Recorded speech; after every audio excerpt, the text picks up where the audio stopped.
Hello and welcome to IASLE Podcast. Okay, all right. I think we can go ahead and get started now. Good morning, good afternoon, and good evening, and welcome to the second IASLE Series webinar. My name is Charlie, and I'm really honored to be your moderator today. We're thrilled to have you join us for this engaging session. Well, before we get started, I like to, cover a few items. One is about Q&A, because there will be a Q&A session at the end of the presentation. Please type your questions into the question and answer box at any time. We will address as many as possible. And as for the recordings, we already mentioned that. At the end of the day, please feel free to follow us on youtube.com/IASLE. Now, it's my great pleasure to introduce to you our distinguished speaker. Professor Artur is an associate professor at the Informatics Department, University of Economics in Katowice, Poland. We are incredibly fortunate to have Professor with us today to share his insights on acceptance and use of ChatGPT in higher education. So without further ado, please welcome Professor STRZELECKI. Now the floor is yours. Thank you. Thank you very much. I think I require permission to share the screen because I have a presentation prepared, so I could see what I am talking about and share. All right. Can you see the screen? Yeah. Yes. Okay. I think I am able to change the slides as well. So thank you very much for the invitation. I tried to put my recent works and recent studies into one large, complicated title. Basically, I studied how students use the ChatGPT tool and used for this two established theories. And I looked also at two moderating variables to see some influences of these variables into the study process. So where I come from, I'm in southern part of Poland. The city is called Katowice. Katowice is the name. And as we see, it's the Central Europe. This part I'm now connecting online to you. In terms of my academic career, I work at the university for 18 years for now, and there were some achievements during my career. As you can see here, I was for like several years, more than 10, in the field of search engines, so I know how it works and what to study. But there is not much to do, and it's rather boring field since the search engine operates in a way as black box. We exactly do not know how they operate in details. So a few years ago, I moved myself into technology acceptance field, and when COVID came, there was opportunity to employ my what I was learning about general theories and technology acceptance models into practical situation. So when we were locked down at homes, I studied how students maintain the shift from face-to-face learning into the distance learning, and that was good time for 2 papers published about this change in Poland. and with the use of well-known technology acceptance model theory extended to the e-learning field. So I had some experience in studying technology acceptance, and I was quite close to the field of education. That's why I am quite close to the study about ChatGPT and students. The story behind my recent studies is that the release of ChatGPT in November 2022 was groundbreaking. However, I knew this tool even before, when it was only known as GPT, because the ChatGPT was the dialogue version of the tool. I was using it when it was available for subscribed users in the service called Playground, available through OpenAI website. It demanded the validity of credit card, some credits. So I knew the maybe not the exact interface, because the ChatGPT interface responds in the dialogue form. The Playground interface is a command-based interface, but the engine, the model at the time were the same. Actually, there were 4 models. The best one, the most clever one was DaVinci model. So I knew this tool. I was using it to correct the text, to correct the grammar, to discuss different topics, because it was already trained on COVID-19 data. So it has a nice repository about different things connected with the pandemic time. So the story was that when ChatGPT was released in November, actually my students showed me that there is now this fine tool and everyone is using it. So for 4 months, actually, I observed only this tool, try to see how it can help my work. That the simple things I maybe not invented, but used to, was to create exam questions for students. I placed my content, my material to the tool, because the tool is generating the questions for them. And then a year ago, we had a faculty board meeting.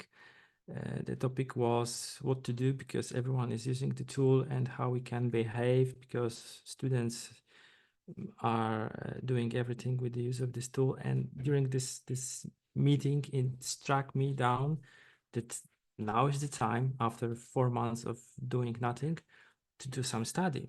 What students are thinking of this tool, how they are using it.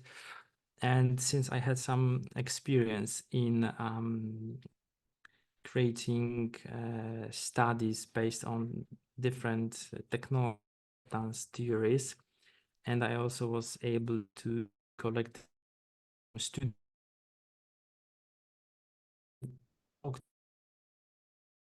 the survey, a tool, measurement scale, to collect the data for a scientific study. So this is the story behind IDEA. It was 25th of March 2023, and I was able to very quickly prepare a first draft of the paper, but this will be explained in the story part 2. The theory that lies behind my recent studies is the unified theory of acceptance and use of technology. The theory merged from 8 different other theories by Venkatesh and others. So we have here the 4 well-known variables on the left, 4 moderating variables below, and 2 dependent outcomes, like behavioral intention and use behavior. Later, Venkatesh updated this theory, and in 2012 It was the second version of this theory published with 3 more variables added: hedonic motivation, price value, habit. And the previous one, voluntariness of use, moderating variable, was removed, and some other hypotheses here were added. The one from facilitating conditions to behavioral intention, because in the previous version it wasn't there. So here is the theory I was aware of. I used this theory before with my students in their dissertation. So based on this theory, I prepared a measurement scale, and the variables from this theory I connected to actual characteristics of ChatGPT. So in terms of performance expectancy, I consider this as GPT can boost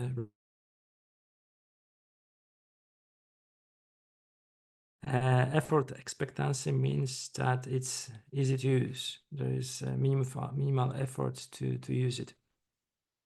Social influence means that other people encourage us to use this tool and promote this tool, and shows that using it is actually a good way to solve different things and tasks, and we are motivated by other people. Facilitating conditions means that there's easy way to access this tool. There is an option to have some assistance or some trainings how to use it in terms of prompt engineering, the ways how to ask the questions to the tool. Hedonic motivations means that it's fun, pleasurable. It makes enjoyment to use this tool. Price value is a tricky one because this tool can be used for free. We only need to create account. Of course, there is also a paid version of this tool, but the time I was conducting the study, it was the time they were upgrading from free to paid version, and major number of students was using the free version. That's why in some versions of my study, I dropped this variable because there was no cost to buy this tool. However, in the literature, we can see that sometimes this price value variable is replaced by learning value.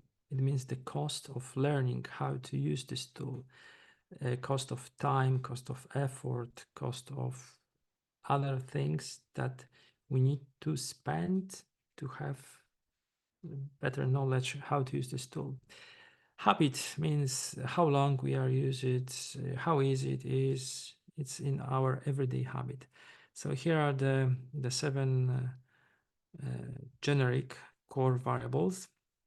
And I have extended this theory by one additional extension, personal innovativeness.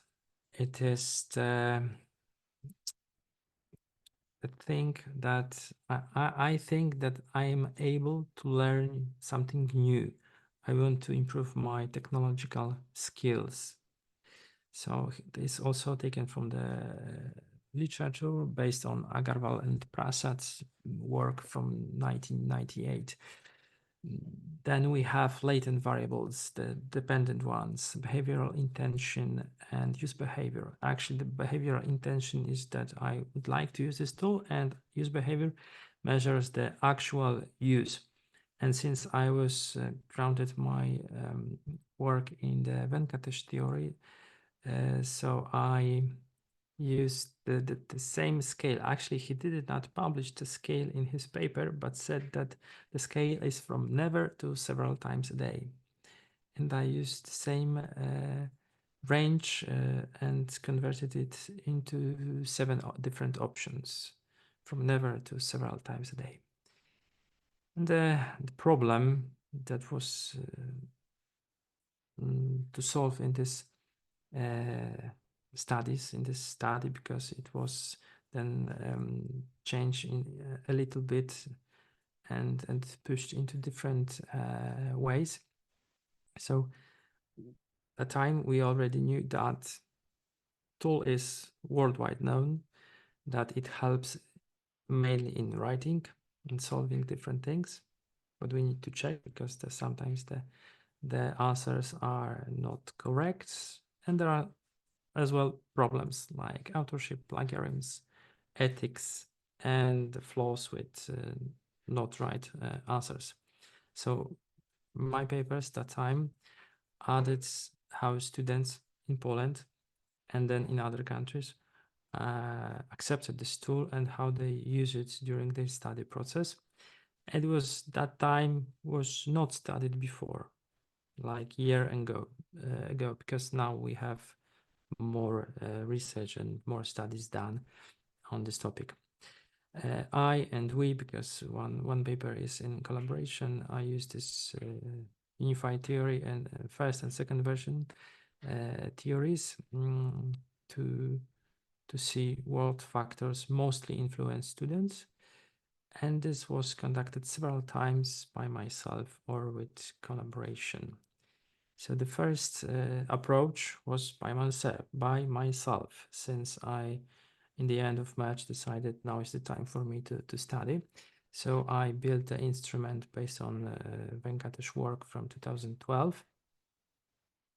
After the first paper was published, I received many requests for this instrument to use it to replicate as effect of the published paper, and it was many requests, many, like, I don't know, around 100, I believe. And I collected data with the use of Google Forms, because it was the tool available for my university in the G Suite pack. Here's the measurement scale. So I adapted the scale from Venkatesh, that his work was about mobile devices and text messaging. Sounds a little bit dusty, but I adapted this scale into ChatGPT in the study process. So here is the scale, all the questions I used in my study. So I ask about how they're using during the study process, whether is it useful in the studies, and everything connected with the studies. So the questions were focused about the study process. And here is the first published paper with the model where the price value was dropped and two moderating variables were added, study year and gender. So collecting the data in the metrical data, I had the study year of the respondents, the study year.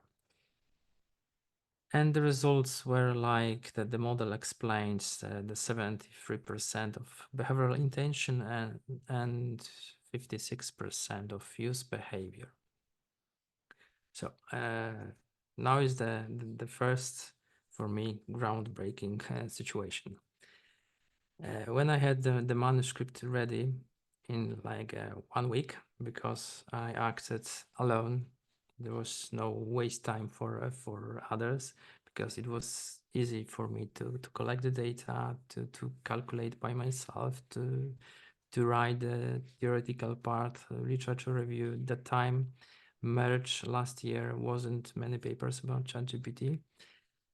So I approached few journals, The first one was Desk Reject, the second one was Desk Reject, and I was asking myself question, why? Why? The topic is new, the topic is actually hot, the theory is okay, everything is done in a good way, but the responses were like, I'm sorry, this is a cross-sectional study. We only accept multiple studies. Or in the second one was, we do not accept this kind of theory like TAM, but they didn't read that it was the different theory. So I searched for a journal better and sent to interactive learning environments. And what about the acceptance time? It was very, very unusual for me, because we all know how the review process looked like and the editor's decisions. and everything connected with the journals in less than 2 weeks after submission. I received the first round of reviews. I was asking myself, why so fast?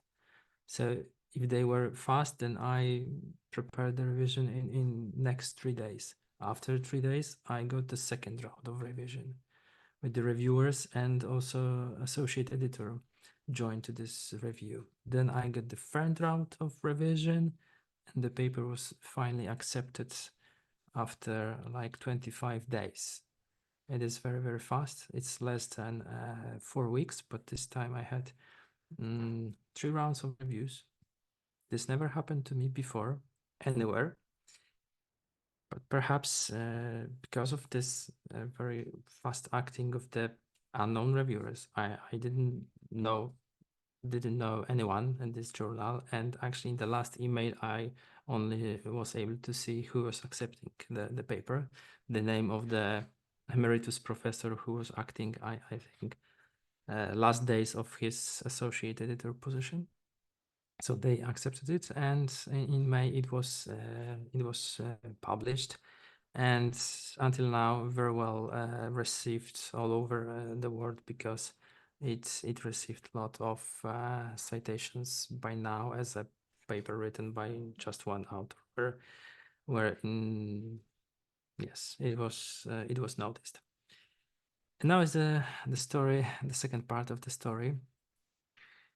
After these 2 desk rejections, I was wondering, okay, I will send the paper to a journal. I did the study, I explored the topic, and it will stack in the journal for like several months during the review process. So what I can do? So I was thinking about changing the model, like removing the price value. This published paper was the second approach. The first approach with the full model was the first one. So I was thinking about changing the model, removing some variables, core variables, adding some moderating variables, measuring some specific groups like undergraduate students, graduate students, dividing them into different study levels. Or in one journal, actually in the British Journal of Educational Technology, the first time I got this rejection with the suggestion, you have problem with your sample, it's just one country. We would like to have more countries. So I decided to extend my study at this point with differentiating the model and changing, doing the study multiple with the multiple samples. So the different example of the model was with the use of every, what do I have here? Seven variables, all 7 variables from the UTOUT2 model plus personal innovativeness, without moderating variables and without dividing it into several other groups.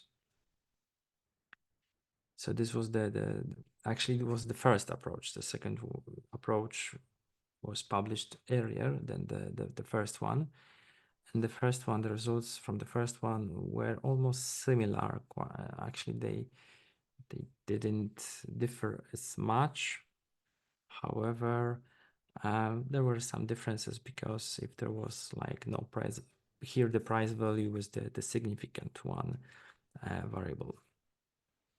And after few months, actually, I believe this paper went from this was the fourth try for this paper, and the fourth try. Before, actually, was the one desk rejection saying change the samples you have or extend to other populations. It was accepted in November in Innovative Higher Education, published by Springer. And until now, it was published as open access, because my institution has some agreement with Springer, and I was able to use this slot for open access papers. The first one, the Taylor and Francis, our institution does not have an agreement, so it's the subscribed version. But until now, it is also, I think, very well received, taking into account that papers about ChatGPT, the number, the papers that have at least in the title, the name of the tool is like 3,000 indexed in Web of Science. So there is a lot to choose to cite from.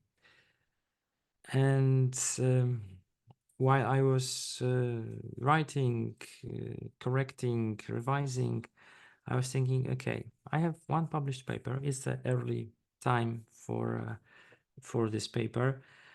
So how to promote it and what to do to gain wider share for this paper. So that's the simple idea for me. Okay, I can send emails to the people who are in the field of education sciences. So I went to the Web of Science, checked few major journals like this one, like other ones, few of them, I think 5 or 4, and collected email addresses of corresponding authors and sent from my private email box simple message that there is this paper with this title about how this tool is used by students in Poland, and if someone wants to have it, I can send. And it works like I sent a lot of emails and got a lot of responses. That's why I was invited, for example, here today. And also I received some propositions to collaborate. That's why some other opportunities appeared for me. And also the first paper that was published in May 2023, that day I was at the Erasmus Plus exchange in Europe. We have the opportunity to go to other universities, other countries to teach for 1 week. And I was actually was in Egypt, not Europe, but we also have this agreement with Egypt. The day I was in Egypt, starting the first day of my teaching. And I was so happy that I shared this information, paper is published, and ask if someone wants to do the replication study by collecting data from Egypt, and then we can have more data, more opportunities. That's why the other options appeared for me. So then I also had some previous collaborations with Portugal. So I asked my colleagues to collect data. So in the meantime, we were able to collect data from different countries. Like the Portugal, I asked my colleagues. The data from Mexico was collected because of my promotion activities. Someone said, okay, I will collect data, then we can write something similar together. The Egypt was collected with the printed forms by my colleague. She is a co-author of one of the published paper. And also the data was collected in Turkey, and with the Turkish colleagues, the different paper is also prepared and submitted. But for now, it's like everywhere else, few desk rejections. We need to find the right journal. And I have also some connections, some messages exchanged with colleagues from India. They also collected data, and they are writing the draft of the paper. So based on the collaboration and taking into account the previous notes from British Journal of Educational Technology, I noticed from the agenda that in a few months the editor-in-chief, one of the editors-in-chief, will be here during this webinar. We're able with Sarah publish something similar, but yet with a different sample, different model, different variables in different cultural contexts. The paper in the British Journal of Educational Technology. This is the just the first version of unified technology of acceptance and use of technology with the study level. During the review process, one of the reviewers said there is not much difference between years if the students are at the same level of the study, like undergraduate means the bachelor level, or graduate means the master level, or even the first cycle of the study, as we have this type of studies in Europe. So we changed this. Actually, I converted part of the data to have a study level, like the first level, second, and the third level. And there are also some results about the sample. In my sample data from Poland, actually it was all, in each case there is a different sample size, because the data that was all the time filled by the students, there were not many new records, but around 40 or 50 records that I was able to add to the my current repository for this model. We compared the study processes in Poland and Egypt. The Egypt one is quite similar to the study process in France. It is adapted from French system, so we are able to match like this. This year's are on the first cycle, this year's are on the second, and the third one as well. So the results were for both countries, for Poland and for Egypt. However, there were some differences in the measurement instrument, because I used the Likert 7-point scale, and they used the 5-point scale because it is common for them. They don't use 7-point scale. I sometimes use it for 7 points. That's why the general determination coefficients can be different, but they are all valid. For now, it's actually we didn't have enough funds to purchase the open access, so for now it's only the subscribed version if the institution has access. But published in January, I believe, after a few months, is a decent number of citations. So what are the implications for practice and or for policy? These are like very, very general statements. I know this, and we could have another 1 hour talk to go more deeply into these general statements. But for sure, the tool should be incorporated into study programs, because everyone is using it. Many do not admit it that they use it, but almost everyone is using it. Everyone should be aware of limitations and know where the tool is clearly lying or saying or hallucinating or creating something what is not useful. And I believe now we lack this knowledge. We lack this knowledge as teachers and as researchers, and students also lack this knowledge. And we should be aware what this tool is capable of. So sometimes we can act with the tool can act as a partner to compare some ideas, to be like if there is a need to correct language. I'm not native speaker of English language, and I know this tool always will better write than me. So this tool acts as just a tool, but we should know that this is a tool, and what is behind this, that there are versions are changing, that the current one 4.0 is trained to 0.2 last year. So the database of facts is limited until this time.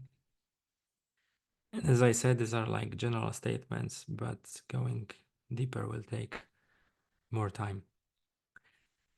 And the last part of the story behind the study and the papers, before we finish, not not what glitters here is not gold, because one of the option I created like 4 different papers, quite different, no overlapping texts, 4 different models, 4 different samples. And the time, one of this version, one of the papers, I sent to Education and Information Technologies 11 months ago. And after 11 months, the first round is completed, but I do not know the results because the results were not yet checked by the editor or the associate editor. So if I would have just one study and one paper a year ago and send it here, I would end it with nothing. But this is as it is, and we all know this, that we need to try many times, and sometimes we can be successful. So this is one of the examples why I decided to change different approaches, because of the publishing process, because of the some flaws, obvious flaws with the review process, which we know. And I have some current works on ChatGPT that are ongoing, and you can see here the URL, so you are able to click and collect the file. Thank you so much. Thank you very much.